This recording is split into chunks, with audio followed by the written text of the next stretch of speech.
Hello అందరికీ ఈరోజు నేను ఇంట్లోనే కుల్ఫీని పర్ఫెక్ట్గా ఎలా చేసుకోవాలో చూపించబోతున్నా. మీరు ఒకసారి దీన్ని ట్రై చేశారంటే ఇంకెప్పుడు బయట కొనరండి, అంత బాగుంటుంది దీని టేస్ట్. మీరు నా ఛానల్ ఫస్ట్ టైం చూస్తే ప్లీజ్ సబ్స్క్రైబ్ చేసుకోండి. దీనికోసం ఒక 2 బ్రెడ్ స్లైసెస్ తీసుకొని ఇలా అంచులు మొత్తం తీసేసి చిన్న ముక్కలుగా చేసుకొని ఇందులోనే ఒక 250 ml గోరువెచ్చని పాలను వేసుకొని ఒక 15 మినిట్స్ నాననివ్వండి. ఇలా నానిన తర్వాత ఈ మిక్చర్ని మిక్సీ జార్లో వేసుకొని ఇందులోనే ఫ్రెష్ క్రీమ్ని యాడ్ చేసుకోండి, లేదంటే ఇలా పాలమేడ మేగను కూడా యాడ్ చేసుకోవచ్చు.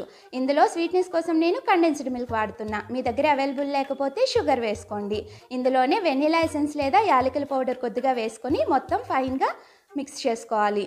ఇప్పుడు కుల్ఫీ మోల్డ్స్ లేదా ఇలా చిన్న గ్లాసులు ఉంటాయి కదా, అందులో అడుగున డ్రై ఫ్రూట్స్ వేసుకొని ఇందులోనే మనము మిక్సీ వేసుకున్నాం కదా, ఆ మిక్చర్ని వేసుకొని ఇలా కవర్ చేసుకొని ఒక 12 hours పాటు డీప్ ఫ్రిడ్జ్లో ఉంచుకుంటే ఎంతో టేస్టీగా ఉండే కుల్ఫీ రెడీ అయిపోతుంది.